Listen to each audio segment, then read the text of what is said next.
Dear students, ये videos जो आप देख रहे हैं ये पिछले 25 सालों के क्वेश्चंस पेपर बोर्ड एग्ज़ाम में जो आए हैं उसमें से महत्वपूर्ण क्वेश्चंस इस साल और आने वाले सालों में जो आ सकते हैं उन्हें क्लासरूम के अंदर बच्चों को कराया गया है और स्टूडेंट विद्यार्थियों की विशेष मांग के ऊपर हमने इसे पब्लिक करा है ताकि सभी बच्चे इसका फ़ायदा उठा सकें। ये जो क्वेश्चंस और होमवर्क और क्लास वर्क जो भी इसमें दिया गया है और जो भी बताया गया है उसे आप सीरियसली फॉलो करते हैं तो आपको ज़रूर फ़ायदा होगा। और साथ में बीच में क्लासरूम में जो हंसी मजाक हुई है आप उसको सीरियस ना लें, उसे इग्नोर करें।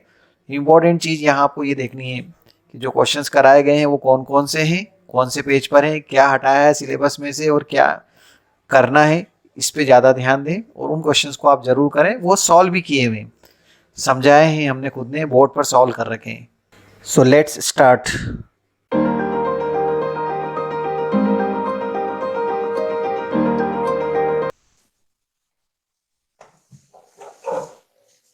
Exercise 5.2 differentiability and differentiation.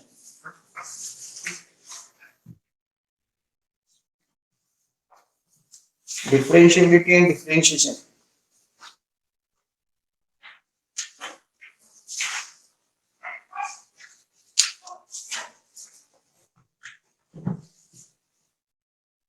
Chain rule. Then third point, implicit function. Implicit function. Differentiation. Differentiation of implicit function.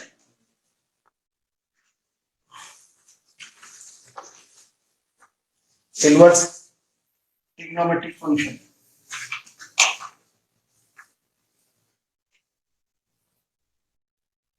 Differentiation of inverse trigonometric function. Exercise 5.3.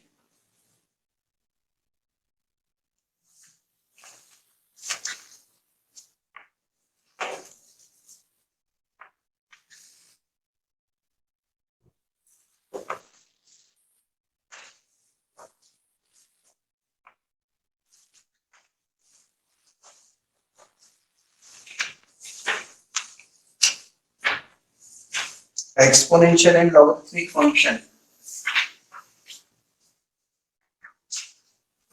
Exponential and logarithmic function. Actually function नहीं पढ़ना है, इनके differentiation है, ये सब पढ़ लिया आपने 11th क्लास में लोकल।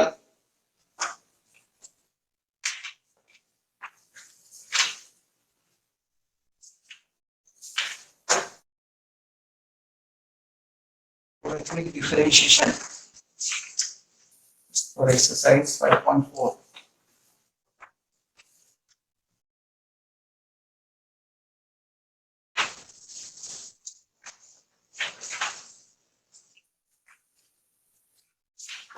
फाइव पॉइंट फाइव सब पढ़ना है हम, ठीक है, सब पे टिक लगा दिया।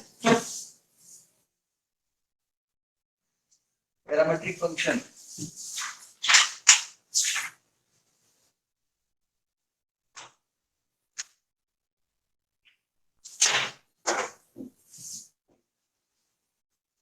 एक्सरसाइज 5.6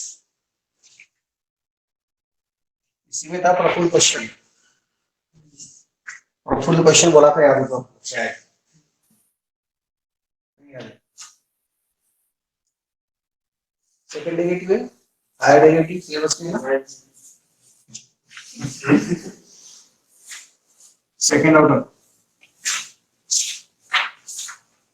आप लोग एग्जाम में क्वेश्चन कैसे होंगे अगर सेकंड डेरिवेटिव लिखना है। Exercise 5.7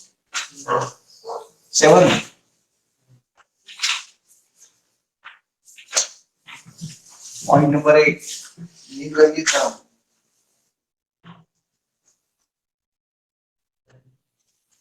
Not in syllabus.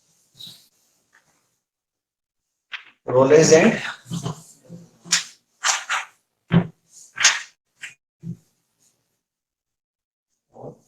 Lagrange's mean value theorem.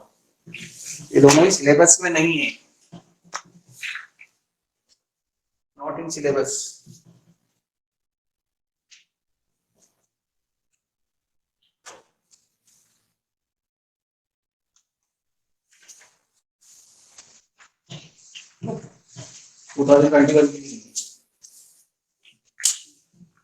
मतलब कौन सी एक्सरसाइज नहीं आएगी इस पर 5.8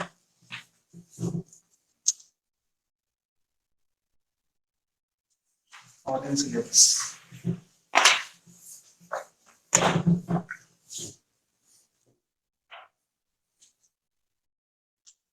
5.8 छोड़ना है अपने को, बाकी सब पढ़ना है. आप इसमें भी सब पढ़ने में कुछ चीजें ऐसी है जो एग्जाम के पॉइंट ऑफ व्यू से, बोर्ड एग्जाम के पॉइंट ऑफ व्यू से उन क्वेश्चंस को सिर्फ देख लेना है, मतलब उनको करना नहीं है, प्रैक्टिस ही नहीं करनी है उनकी, उसके भी नहीं एग्जाम के अंदर. स्पेशली क्वांटिटी के क्वेश्चंस कुछ ऐसे दे रखे हैं बिल्कुल जो एग्जाम में कभी आए ही नहीं. खूब सारे क्वेश्चन दे रखे हैं इस पर. और ऐसे डिफरेंशिएबिलिटी पर भी कुछ क्वेश्चन पिछले 25 सालों में सिर्फ 2 बार ही आए हैं. तो 2015 के पेपर में और एक 2016 के पेपर. 2 साल के पेपर ऐसे हैं जिसमें डिफरेंशिएबिलिटी के क्वेश्चन उन्होंने एग्जाम में पूछे. 2015 का पेपर तो सबसे टफ पेपर रहा है अभी तक के जितने भी पेपर हुए हैं बोर्ड एग्जाम के, क्योंकि वहाँ डिफरेंशिएबिलिटी का क्वेश्चन भी पूछ लिया उन्होंने, क्योंकि जनरली स्टूडेंट और हम टीचर बोल देते हैं कि एक्सपीरियंस के अकॉर्डिंग अभी तक नहीं आया, अपनी रिस्क है तो छोड़ दो. तो आप तो तैयार रहते ऐसी बातें सुनने के लिए, जो छोड़ दिया. पढ़ाया तो था, सिलेबस में है, जैसे पढ़ाना तो है, पढ़ाया तो सभी टीचर ने था, लेकिन मैक्सिमम बच्चे छोड़ देते हैं, तो इसलिए उसका क्वेश्चन आ गया था. तो उसके बाद से इसके क्वेश्चन के लिए भी हम बोलते हैं कि ये भी आ सकता है ना.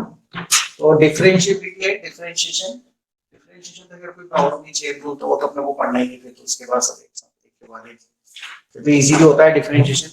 इंटीग्रेशन में प्रॉब्लम आती है. अननेसेसरी क्वेश्चन जो मुझे लगते हैं ये नहीं करने, और जो बहुत इंपॉर्टेंट क्वेश्चन है इस पर तो ध्यान देना ही पड़ेगा. ठीक है, स्टार्ट करते हैं अपन कंटिन्यूटी से.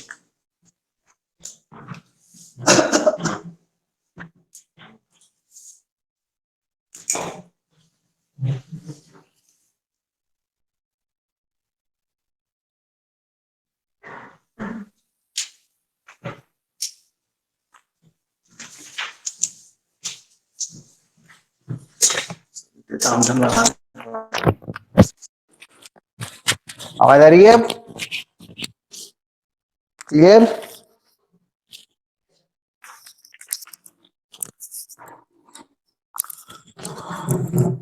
कंटिन्यूटी की डिफाइन क्या है? कंटिन्यूटी किसको कहते हैं? कुछ याद है किसी को? कुछ पता है? यहाँ जो बैठे हुए मैं उनसे नहीं पूछ रहा हूँ. कंटिन्यूटी की डिफाइन किसी को पता है क्या थी? कंटिन्यूटी किस फंक्शन को कंटिन्यूअस फंक्शन बोलते हैं हम? कुछ idea? Continuity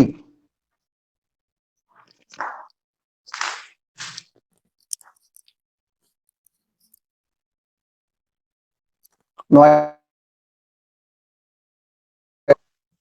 does not break. हाँ, वेरी गुड. मैथमेटिकल डेफिनेशन क्या देखी? अंकित सलूजा बोल रहे हैं LHL equal to RHL equal to value of the function. Yes, यही इसके एल्जेब्रिक डेफिनेशन है. हमको इसमें LHL और RHL को इक्वल बताना है, और साथ में क्या करना पड़ेगा उसकी,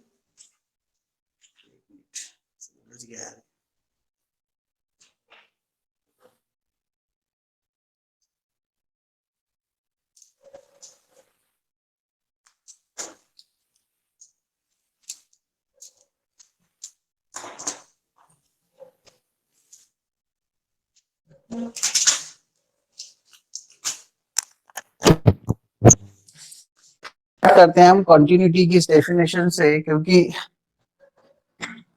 ग्राफ डज नॉट ब्रेक ये तो इसका ज्योमेट्रिकल डेफिनेशन है जो सही बताई है आपने. Graph does not break at a point. जब किसी फंक्शन की हम कंटिन्यूटी बोलते हैं तो वो 2 टाइप से डिस्कस की जाती है. Continuity at a point and continuity in A interval. और हमारे सिलेबस में कंटिन्यूटी एट ए पॉइंट है, मतलब इन्हें इंटरवल वाले क्वेश्चंस नहीं आते। और एनसीईआरटी के अंदर शुरुआत के एक्सरसाइज में कुछ क्वेश्चन, एक्सरसाइज के शुरुआत में कुछ क्वेश्चन इस पे दे रखे हैं, इन्हें इंटरवल। तो कंटिन्यूटी एट ए पॉइंट का मतलब क्या है, किस फंक्शन को हम कंटिन्यूअस फंक्शन बोलते हैं। अगर हम जैसा भी बताया आपने कि किसी फंक्शन का ग्राफ बनाए, ग्राफ कैसे बनाते हैं पिछले साल लोकल क्लास में पढ़ाया था, आपको बोला था आंखों में फंसा लो, याद है ना। ये सारे ग्राफ, पैराबोला ऐसा बनता है, हाइपरबोला ऐसा बनता है, एक्सपोनेंशियल फंक्शन ऐसा बनता है, ये सारे ग्राफ बता रखे हैं। लेकिन हम ग्राफ से 12th क्लास के अंदर एनसीईआरटी में सीबीएसई के एग्जाम के अंदर प्रूव नहीं करेंगे क्वेश्चंस को। लेकिन जो ऑब्जेक्टिव क्वेश्चंस होते हैं उसके अंदर ग्राफ के हेल्प से जल्दी सॉल्व हो जाते हैं क्वेश्चंस, ऐसा ऑब्जर्वेशन है। लेकिन हम उसका यूज नहीं कर पाते क्योंकि हम इतने परफेक्ट नहीं है ग्राफ बनाने में। सीबीएसई की सिलेबस के अकॉर्डिंग हम उसको अवॉइड करते हैं शुरुआत से। स्टैंडर्ड कर्व ही हमने बनाए, इनका मिक्स करके कर्व बनाना हमें आते हैं इसलिए। लेकिन डेफिनेशन को समझाने के लिए मुझे ये तो बताना पड़ेगा कंटिन्यूटी एट ए पॉइंट का मतलब क्या होता है। कि कोई पॉइंट पी है यहाँ पर, इसको x इक्वल टू ए ले लेते हैं और ये पॉइंट पी है। हम ये बोलते हैं कि x इक्वल टू ए पर इस पॉइंट, इस graph y equal to F X का जो ग्राफ है, जो फंक्शन दिया है इसका ग्राफ है, इस पॉइंट पर ब्रेक नहीं हुआ क्योंकि कंटिन्यूअस चल रहा है। अगर ब्रेक नहीं होता है तो फंक्शन को हम बोलते हैं कंटिन्यूअस। तो कंटिन्यूअस ग्राफ है ये, दिस इज कंटिन्यूअस। इस पॉइंट पर इसका ग्राफ टूटा नहीं। अगर यहां पर ग्राफ टूट जाता, कुछ टूट गया है ना, मजा आ गया, ठीक है। जैसे मैंने बोला टूट गया, नीचे घर में कुछ टूटा मेरे, तो इनको मजा आ गया इधर सबको। एक्स इक्वल टू ए, तो ये हो गया डिसकंटिन्यूअस।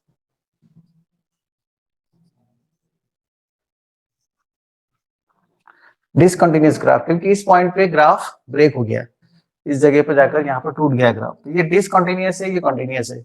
मतलब ये हुआ कि कोई भी जो क्वेश्चन हमको दिया है, पहले उसका ग्राफ बना के देखे उस पॉइंट पे टूट तो रहा है, तो टूट रहा है कि नहीं टूट रहा है। लेकिन वो ग्राफ बनाना आए तो देखे ना हम लोग, तो ग्राफ बनाना तो हमें आते ही नहीं है। तो हम क्या करते हैं, ग्राफ बनाने की प्लेस पर एल्जेब्रिक मेथड यूज करते हैं। और अगर हमें आते भी हो तो भी सीबीएसई मना कर रही है नहीं आप इसको एल्जेब्रिक मेथड से करो। तो एल्जेब्रिक मेथड कैसे बनी है, इसके अंदर working rule for continuity of a function. किसी फंक्शन की कंटिन्यूटी का वर्किंग रूल क्या है, क्या करना होता है इसमें हम, इसमें रूल ये है कि LHL, RHL और value of the function at x equal to a, ये तीनों इक्वल आना चाहिए। बस ये इसका बेसिक है जो आपको अपने माइंड में बिठा के रखना है। अगर मेरे पास एग्जाम में कंटिन्यूटी का क्वेश्चन आता है तो मुझे याद रखना है कि LHL फाइंड करनी है, RHL फाइंड करनी है और वैल्यू ऑफ द फंक्शन। अब LHL RHL कैसे फाइंड करते हैं ये आप 11 में पढ़कर आ चुके हैं। फिर वही वाली बात है, लोकल है इसके कारण ध्यान नहीं दिया। तो LHL और RHL क्यों फाइंड करते हैं उसका रीजन भी समझा देता हूँ। जैसे ये पॉइंट है ए, इसके जस्ट लेफ्ट में होता है LHL और जस्ट राइट में होता है RHL। जस्ट राइट और जस्ट लेफ्ट, इसलिए इसमें हम माइनस एच करते थे, आपको याद हो, ए माइनस एच और इधर ए प्लस एच। एच बहुत छोटा नंबर है, जैसे इसको 2 मान लो तो ये 1.9999 लिखा हुआ है और ये 2.0001 लिखा है। हम क्या कह रहे हैं, ये तो 2 है, अगर इसको 2 मान रहा हूं तो 2 पे जो वैल्यू आएगी वो तो एफ ए हो जाएगी। ये वैल्यू ऑफ द फंक्शन है एफ ए 2 पर। और इसके जस्ट लेफ्ट में जो वैल्यू आएगी वो 1.999 पर आएगी और जस्ट राइट पे जो वैल्यू आएगी वो 2.001 पर आएगी। अगर ये तीनों ही इक्वल आ जाए इसका मतलब यहाँ बीच में कोई गैप आया ही नहीं, क्योंकि जस्ट लेफ्ट में, जस्ट राइट में और उस वैल्यू तीनों को अपन इक्वल कर रहे हैं ना, तो इसका मतलब यहाँ कहीं गैप आया ही नहीं है इस जगह पर। अगर गैप आता तो फिर वैल्यू अलग अलग हो जाती। मतलब ये जो लाइन है वर्टिकल लाइन वो इधर इधर लेफ्ट राइट तीनों एक के ऊपर एक आगे बढ़ जाएगी।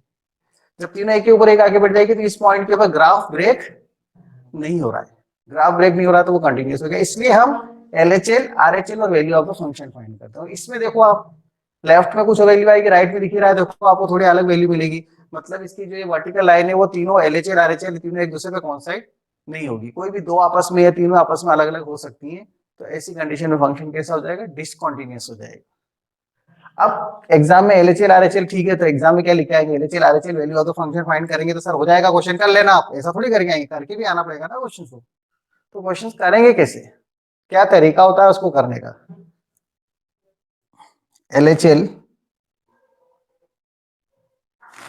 फॉर एलएचएल है ना, एक्स के प्लेस पर हम पुट करेंगे a माइनस एच, जैसे जस्ट लेफ्ट में ना, इसलिए just a minus h put करेंगे for LHL, put x equal to a minus h. ये स्टेप्स बहुत इंपॉर्टेंट होती है, स्टूडेंट इसको नहीं लिखता है तो मार्क्स कट जाते हैं। 4 नंबर का क्वेश्चन होता है और 50% चांसेस होते हैं, लेकिन तीनों सेट को मिलाएं तो 70% चांस होते हैं, क्योंकि किसी सेट में दिया होता है किसी में नहीं भी दिया होता है, ऐसा भी होता है। तो 70% चांसेस उस केस में, और 50% चांसेस है कि हो सकता है आपको मिले ही नहीं इसका क्वेश्चन आपके पेपर के अंदर। बहुत कम चांस है कि कंटिन्यूटी के क्वेश्चन, लेकिन आते हैं, ऐसा नहीं कह सकते आते नहीं। डिफरेंशियबिलिटी 25 सालों में 2 बार आई, कंटिन्यूटी तो आती रहती है, इसलिए 50% बोल दिया मैंने। तो x tends to a, h tends to 0। जब x a के पास जाएगा ना, ये देखो ना, अब x की वैल्यू a के पास जाएगी तो इनके बीच का डिफरेंस कम होता जाएगा। x ये a यहाँ पे दिया हुआ है, x इक्वल टू a बोलते हैं अपन, x एक्चुअली a के पास जा रहा है, तो इनके बीच की जो डिफरेंस है वो h बहुत छोटा है, टेंस टू 0 ये लिखेंगे हम। तो x equal to a minus x tends to a, h tends to 0। इसका ये नोटेशन यूज करेंगे, f a माइनस 1 लिमिट, एक स्टेप ये लिखना पड़ती है, limit x tends to a minus F X. फिर अगले स्टेप में हो जाता है limit h tends to 0 f a minus. इसको सॉल्व करते जाएंगे, मान लो ये आंसर आया L1, ये सॉल्व करते जाएंगे। किसको आता है, आपको आता होगा सर, सॉल्व करते जाएंगे। आप तो बोल देते हो सर उठा के, वो सॉल्व करते जाएंगे, पर आपको किसको आता है, आपको आना चाहिए सर, आपको भी आता है ना। सॉल्व करते जाएंगे मतलब ये लिमिट वाली प्रॉब्लम है। लिमिट के लिए एक रूल बताया था पिछले साल, किसी को मालूम है वो रूल क्या था, कुछ नाम दिया था मैंने इस रूल का, पिछले साल लिमिट पढ़ाते समय बोला था। यस, एलएचएल, वो एल हॉस्पिटल रूल अलग है, एक रूल वो भी था। एलएचएल आरएचएल वाली मेथड से करते थे ना, तो वो तो ठीक है, एलएचएल ही तो बता रहा हूं मैं। लॉ ऑफ लव बोला था, याद है, इतनी बढ़िया बात बोली, वो भूल गए तुम। हाँ, law of love, we always love to put numerator as 0 but not denominator as 0। Numerator में 0 आ जाएगा, डिनोमिनेटर में 0 नहीं आना चाहिए। जब तक वो टर्म जो डिनोमिनेटर को 0 बना रही है उसको हटाओ, जब वो हटेगी उसके बाद ही हमको पुट करना है, याद है ऐसा, वो याद दिलाना पड़ता है, कोमा में चले जाते थोड़ी थोड़ी देर में आप लोग। याद आ गया, ये L1 अपन, ये लिमिट की प्रोसीजर है। वो लिमिट कैसे निकालते हैं, क्या तरीका है, ये आपको अच्छी तरीके से आता है, उसके सारे फॉर्मूले आते हैं, ये मान के चल रहा हूँ। कुछ इंपॉर्टेंट फॉर्मूले में लिख दूंगा अभी। बहुत बढ़िया सर, आप कितने अच्छे हो।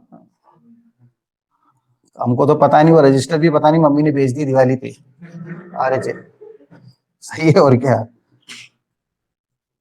बहुत दिनों से पड़े हुए थे, साइड में रख रखे थे, वो काम के तो आते ही नहीं, कभी खोले तो ही नहीं, धूल लग रही, रद्दी में भेज दी मम्मी ने दिवाली पे।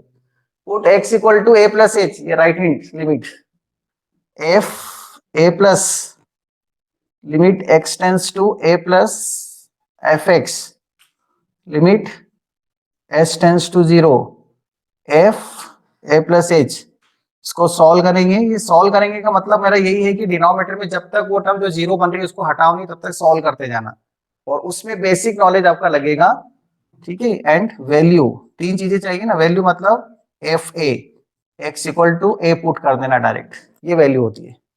अगर ये तीनों इक्वल आ गई, if LHL equal to RHL equal to FA, this implies function is continuous at x equal to a।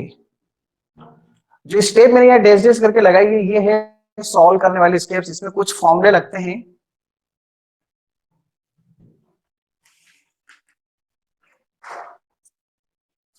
दिख रहा है,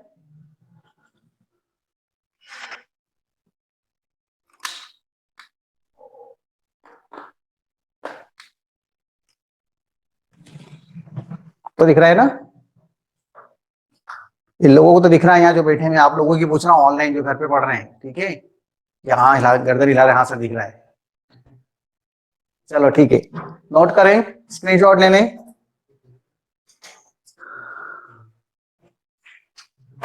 वेरी गुड, मार्क ने स्क्रीनशॉट भी ले लिया।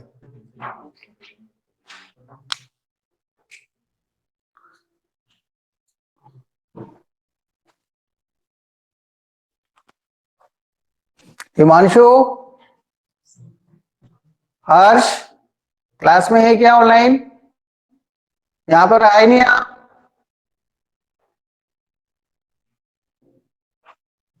क्यों?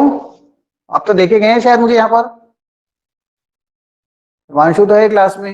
हर्ष, वो हर्ष नहीं है तो हिमांशु नहीं आया ऐसा?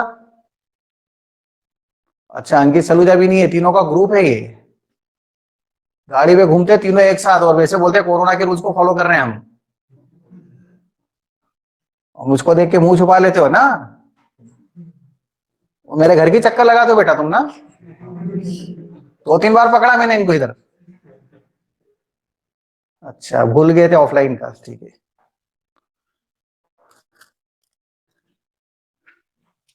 अब हम, ये तो बना लिया होगा ना।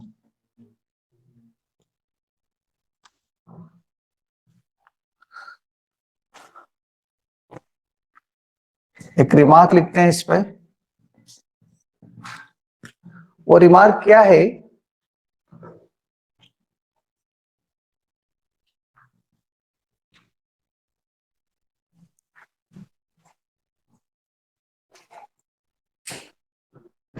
इफ फंक्शन इज कंटिन्यूअस, ऐसा गिवन हो, तब आप LHL RHL मत फाइंड करो, तब आप ये भी यूज कर सकते हो, limit x tends to a fx equal to fa, direct लिख सकते हैं। लिमिट इक्वल होगी ना, LHL और RHL इक्वल होगी, ये कंसेप्ट यूज किया जा सकता है।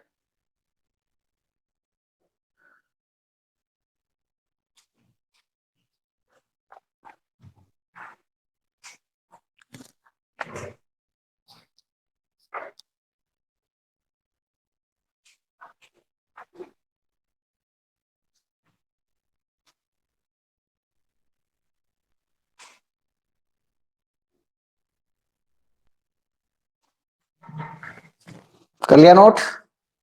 ओके। ये नोट कर रहे हैं इसलिए थोड़ा सा टाइम लग रहा है। आप लोग भी घर पे नोट कर सकते हैं बीच बीच में ना साथ में। वो तो पता नहीं आप क्या करते हैं, आप ही जानो, वो तो सब पता लगेगा बाद में। कुछ बच्चों ने तो नोटबुक दिखाई है मुझे, कुछ नहीं, कम से कम 80% स्टूडेंट दिखा के गए हैं, उन्होंने वर्क किया है, लेकिन कुछ ने मामू भी बनाया है बहुत अच्छी तरीके से। तो limit x tends to F x equal to f a का मतलब क्या है कि हम उस फंक्शन की लिमिट फाइंड करेंगे और डायरेक्ट उसको एफ ए से इक्वेट कर देंगे, उसमें LHL RHL नहीं फाइंड करेंगे क्योंकि ऑलरेडी फंक्शन कंटिन्यूअस दिया है, और फंक्शन कंटिन्यूअस है इसका मतलब LHL और RHL तो इक्वल आना ही चाहिए। तो फिर हम LHL RHL अलग अलग क्यों फाइंड करें? लेकिन कुछ क्वेश्चन ऐसे होंगे जिसमें ऐसा होने के बाद भी आपको LHL RHL का यूज करना पड़ेगा, इसलिए ऐसा कहा जाता है कि इसमें जनरली 2 टाइप के क्वेश्चंस मिलते हैं हमको। एक तो ऐसा होता है कि चेक करो कि फंक्शन कंटिन्यूअस है या नहीं, तो वहां तो LHL RHL वैल्यू तीनों चीजें फाइंड करेंगे। एक आपके पास आता है कि फंक्शन कंटिन्यूअस दिया हुआ है, दे रखा है, और एक अननोन बीच में कहीं भी k लिख देते हैं, लेमडा लिख देते हैं, a लिख देते हैं, उस अननोन को फाइंड करो free from x and y, variable x और y को छोड़कर कुछ एक अननोन बीच में डाल देते हैं उस क्वेश्चन के अंदर और उसको फाइंड करो। तो जब वहां पर आप ये वाला कंसेप्ट यूज कर सकते हैं कि फंक्शन कंटिन्यूअस दे रखा है तो हम LHL RHL क्यों फाइंड करें, डायरेक्ट लिमिट फाइंड कर ले, और कंडीशन ये कि वहां पर वो एप्लीकेबल होना चाहिए। मतलब क्या एप्लीकेबल होने चाहिए से मतलब क्या, वो भी एग्जांपल में समझाता हूँ। कई बार ऐसा आपने देखा होगा कि इसमें लेस देन ग्रेटर देन के साइन दिखते हैं, पिछले साल भी और अभी इस साल भी, आपने पिछले साल भी लिमिट के क्वेश्चंस करे थे एनसीईआरटी में, इसमें भी आप देखेंगे लेस देन और ग्रेटर देन के साइन दिखते हैं और समटाइम्स नॉट इक्वल टू का साइन दिखता है। जहां नॉट इक्वल टू का साइन है ना, मतलब ऐसा x is not equal to a, वहां तो ये यूज कर लेना। लेकिन जहां पर ये वाले साइन है ऐसे वाले और ये वाले तीनों एक साथ आ रहे हैं, वहां पे ये वाली मेथड नहीं लगेगी, वहां पर फिर आपको LHL RHL फाइंड करना पड़ेगा, क्योंकि ये वाला जो नोटेशन होता है वो RHL के लिए यूज होता है, x ग्रेटर देन लिखा होता है ऐसा इसमें, और ये वाला किसके लिए यूज होता है, x लेस देन के लिए, LHL के लिए यूज होता है क्योंकि छोटा है x जो भी नंबर दे रखा है उससे, और ये किसके लिए यूज होता है, वैल्यू ऑफ द फंक्शन। आगे बात समझ में? इसलिए जब फंक्शन कंटिन्यूअस दिया हो तब भी, नॉट इक्वल टू दिया है तब तो ये वाली मेथड यूज हो जाएगी, लेकिन अगर कर्ली ब्रैकेट के साथ में इस तरह से लगा हो, ये सब साइन हो, तो छोटी सी भावनाओं को समझा रहा हूँ कि ऐसा ध्यान रखना इस क्वेश्चन के अंदर, ठीक है। ऐसा अपने रूल अपने हिसाब से बनाया, ऐसे भी बुक में नहीं लिखा होता ये सब चीजें कि ऐसा ऐसा दिखता है तब अपन क्या करेंगे, LHL RHL और वैल्यू तीनों फाइंड करेंगे, और अगर नॉट इक्वल टू है तो फाइंड कर लेंगे। और समटाइम्स दो वेरिएबल वाले क्वेश्चंस भी होते हैं। अब जब दो वेरिएबल दे दिए तब तो आपको दो इक्वेशन बनानी पड़ेगी, तो इससे तो एक ही इक्वेशन बनेगी। तो दो अननोन है तब फिर एलएचएल आरएचएल यूज करना पड़ेगा। तो फाइनली ये कहना है कि कुछ क्वेश्चंस ऐसे हैं जिसके अंदर एलएचएल आरएचएल का यूज नहीं करें जब नॉट इक्वल टू का साइन हो, और जब दो वेरिएबल पूछे और ऐसा दिखे तब आप एलएचएल आरएचएल और वैल्यू ऑफ द फंक्शन का यूज करेंगे। और इससे अब इसमें कुछ जो फॉर्मूले बहुत इंपॉर्टेंट फॉर्मूले लग सकते हैं जो मुझे लगता है कि आपको आना चाहिए। देखो फैक्टर तो मैं आपको नहीं समझाऊंगा कि सर वो फैक्टर भी समझाओ, तो 8th 9th में करे थे स्प्लिटिंग मिडिल टर्म कैसे करते हैं वो भी बता दो लगे हाथों। ऐसा बोल के अपनी इंसल्ट मत कराना ना कि सर वो फैक्टर कैसे करते हैं, सर वो x² + 3x + 2 को कैसे करते हैं, ये तो मत पूछना एटलीस्ट। हाँ तो आपको आता ही होगा यार ना, x³ है x² है ये तो सब आते हैं आप लोगों को, लेकिन ट्रिग्नोमेट्रिक और एल्जेब्रिक कुछ फॉर्मूले ऐसे हैं जो समटाइम हम थोड़ा कंफ्यूज हो जाते हैं, तो मैं वो लिख देता हूँ लिमिट्स में फॉर्मूले जो यूज हो सकते हैं कंटिन्यूटी के अंदर कुछ फॉर्मूले। First limit x tends to a, कभी बाई चांस इस पे आ जाए सम अपने पास इसलिए मैंने लिख दिया। ये भी ये यूज होते हैं लिमिट के अंदर फॉर्मूले, लिमिट फाइंड करने के क्वेश्चंस है ना ये इसी से होते थे पिछले साल। Limit x tends to a ये सबसे ज्यादा यूज होता है।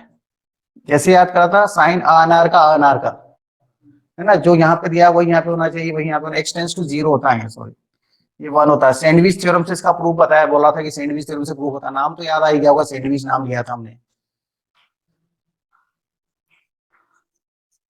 Limit x tends to 0 sine x 0 हो जाता है, limit x tends to 0 cos x 1 हो जाता है, limit x tends to 0 tan x upon x 1 हो जाता है। ट्रिग्नोमेट्री ज्यादा यूज होती है ना इसलिए।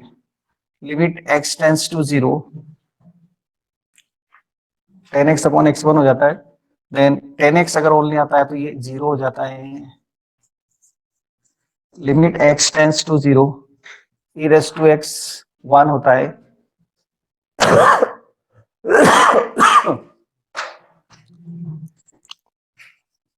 Limit x tends to 0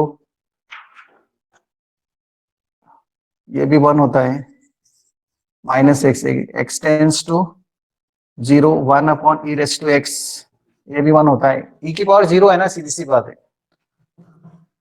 e raise to 0 1, limit x tends to infinity e raise to x infinity होता है। Limit x tends to minus infinity e raise to x 0 हो जाता है। Minus infinity e raise to minus infinity, e की power में minus infinity लिखेंगे ना तो वो 1 बाई e की पावर इंफिनिटी हो जाएगा, 1 बाई इंफिनिटी मतलब 0। Limit x tends to infinity e raise to minus x ये भी 0 होता है। Limit x tends to 0 a raise to x minus 1 upon x, याद है किसी को? a raise to x minus 1 upon x कोई बताएगा? यहाँ बैठे इनमें से कोई बोलेगा, या उधर से?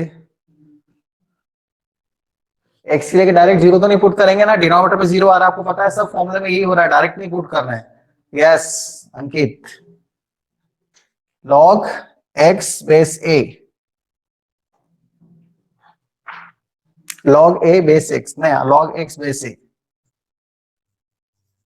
बेस e, log a आएगा, sorry log a base e, log a base e। और अगर limit x tends to 0 e raise to x कर दें हम तो ये 1 हो जाता था। एक्सपोनेंशियल फंक्शन की लिमिट था एक टॉपिक का नाम, अभी 4-5 भी नहीं 3 दिन पहले ही खत्म करी है मैंने लिमिट 11 क्लास में। ये डीपीपी थी, याद आ जाएगी आपको देखकर, इस टाइप के क्वेश्चन थे पिछले साल, इतने क्वेश्चन करे थे अपने, ये सब टाइप से भी।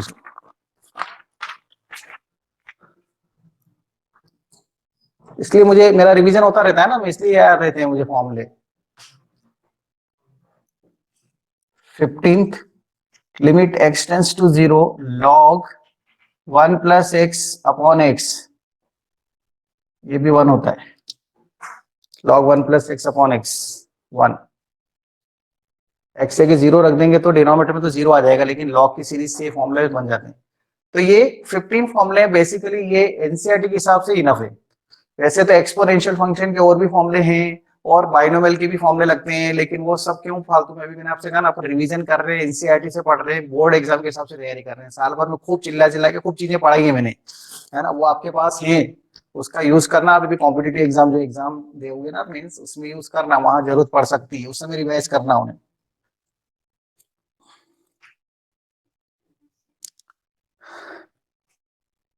और कोई डाउट है इसमें किसी को?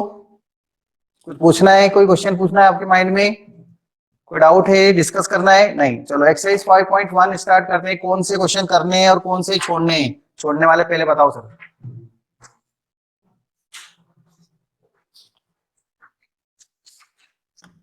क्या लिखा है, कहीं गलत लिख दिया है क्या कुछ? एक मिनट, उसने मैसेज किया है। दिव्यांश, दिव्यांश बना फर्स्ट फॉर्मूले में n a n minus one, ये एन है, एन, ये एन है ऊपर एक्सपोनेंट, डिनोमिनेटर में एक्स माइनस ए, और ये एन लिखा हुआ है, एन माइनस वन। ठीक है, ओके दिव्यांश, दो दिव्यांश है ना, एक बनाता है अपना।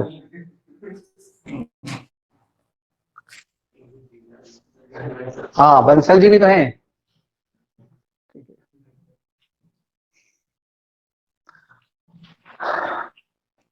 स्क्रीनशॉट ले लिया क्या?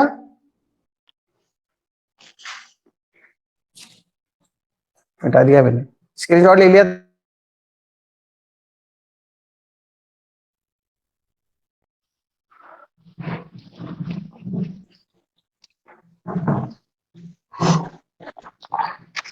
Exercise 5.1 questions.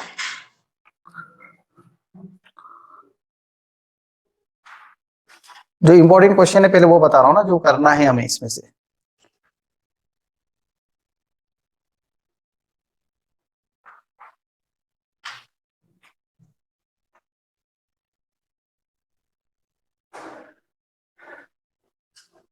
क्वेश्चन नंबर 6,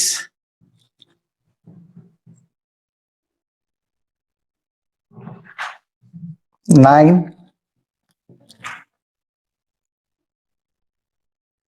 13, ये अच्छे क्वेश्चन है जो एग्जाम में कभी पूछ सकते हैं। 17, 18, 17, 18,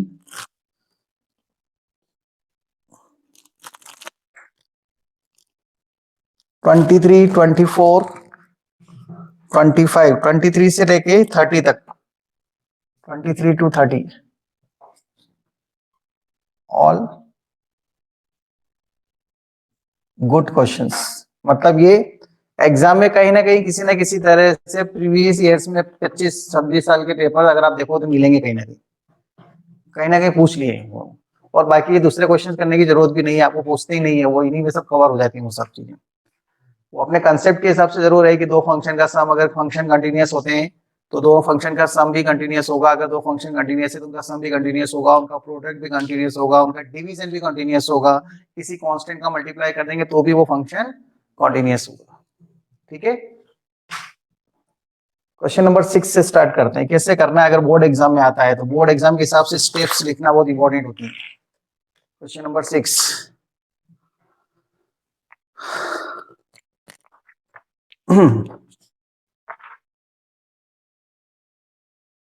to x plus three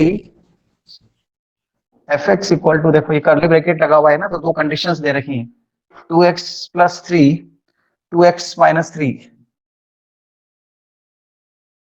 to 2, ये कंडीशन है, इफ कंडीशन लिखा हुआ है, इफ और x ग्रेटर देन 2। कभी भी दो जगह एक साथ इक्वल टू का साइन नहीं आएगा इसमें, अगर दो कंडीशन है। 3-4 कंडीशन है तो बात अलग है कि कंडीशन हो सकती है। क्वेश्चन में पूछा है find all points of discontinuity of f where f is defined by, मतलब ऐसे कौन कौन से पॉइंट है जिसपे ये फंक्शन डिसकंटिन्यूअस हो रहा है, पॉइंट ऑफ डिसकंटिन्यूटी फाइंड करना है। तो ये जो जनरली इधर दी होती है कंडीशन जो दी होती है, हम उसके ऊपर पहले डिस्कस करते हैं। मतलब इस पॉइंट 2 के ऊपर हम देख लेते हैं 2 पर क्या हाल हो रहा है इसका फंक्शन का, और 2 के लेफ्ट में या 2 के राइट में बहुत सारे पॉइंट्स है। तो अभी एक्चुअली देखा जाए तो ये क्या हो गया, 2 के लेफ्ट में ये 2 देखो, ये 2 पॉइंट है। 2 के लेफ्ट में बहुत सारे पॉइंट्स हो सकते हैं और 2 के राइट में भी बहुत सारे पॉइंट्स है ना इधर। तो इधर सभी पॉइंट्स पे चेक करो कंटिन्यूटी, इधर भी सारे पॉइंट पे चेक करो कंटिन्यूटी। कितने पॉइंट्स पे चेक करोगे, इसलिए हम इस पे ही चेक करते हैं, क्योंकि इधर तो बहुत सारे पॉइंट्स है और बहुत सारे पॉइंट्स है, मतलब माइनस इन्फिनिटी से 2 एक इंटरवल हो गया और 2 से इन्फिनिटी एक दूसरा इंटरवल हो गया। इस इंटरवल में नंबर ऑफ पॉइंट्स, इस इंटरवल में नंबर ऑफ पॉइंट्स, सभी पॉइंट्स पे चेक करते रहेंगे, कभी खत्म ही नहीं होगा वो। इसलिए हम इस 2 पे चेक करते हैं। 2 पे हम देखते हैं पहले क्या होता है, एलएचएल और आरएचएल, और वैल्यू क्या आती है, इक्वल या नहीं। एलएचएल एफ एक्स क्या लिखेंगे, एलएचएल है मतलब लेस देन है, 2 से कम, क्या लिखेंगे फंक्शन 2x प्लस 3। इसमें क्या पुट करेंगे 2 माइनस एच, ए माइनस एच लिखा था ना, वो 2 माइनस एच हो जाएगा। x टेंस टू 2 लिखेंगे, s टेंस टू 0 लिखेंगे। इतना पेशेंस है आपके पास एग्जाम में लिखने का, तो ही आप मानना कि आपको एग्जाम में पूरे मार्क्स मिलेंगे। अगर आप ये डायरेक्ट करते हैं तो नहीं मिलेंगे मार्क्स। ये स्टेप बहुत जरूरी होती है, एफ लिखना, x की वैल्यू लिखना, टेंस टू लिखना, उसके बाद फिर यहाँ पर f2 minus limit x tends to 2 minus f मतलब ये 2x प्लस 3। अब इसमें हम ये पुट करेंगे, देखो तो जैसे ये पुट करेंगे लिमिट s टेंस टू 0 हो जाएगा, 2 माइनस एच प्लस 3, जहां x था वहां 2 माइनस एच पुट कर दिया। अब h की जगह तो 0 डायरेक्ट पुट कर सकते हैं, बोला ना सॉल्व करो, तो ये वही है सॉल्व। अब ये सॉल्व करने की प्रोसीजर स्टार्ट हो रही है, जो थ्योरी में मैं बोल रहा था। तो मैं डायरेक्ट 0 पुट कर दूंगा, क्योंकि यहाँ तो डिनोमिनेटर में कुछ है ही नहीं h। तो कितना आंसर हुआ ये 7, 2 2 4 प्लस 3, एलएचएल आ गई 7। डायरेक्ट आप लिख सकते हैं h जगह 0 पुट करके। आरएचएल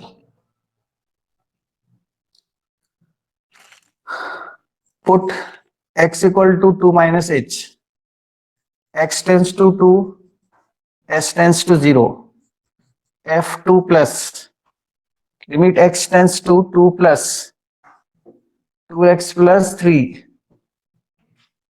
नेक्स्ट स्टेप में क्या हो जाएगा, ये limit s tends to 0, 2 plus h plus 3।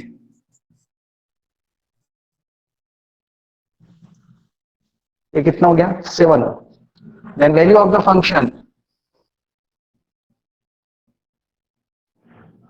at x equal to 2, f2 2 into 2 plus 3, 4 plus 3, 7 आ गया। तीनों इक्वल आ गया, देखो ये LHL equal to RHL equal to value of the function. Therefore at x equal to 2, LHL equal to RHL equal to value of the function. Function is continuous at x equal to 2। x equal to 2 पे function continuous है।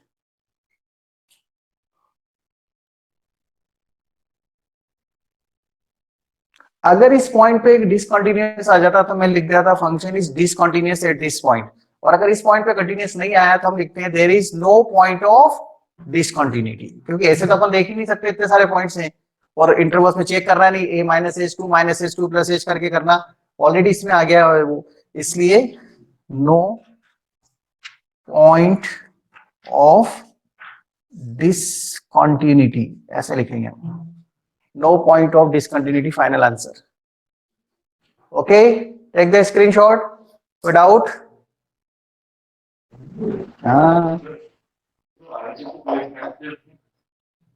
RHL x के लिए 2 से बड़ी है ना,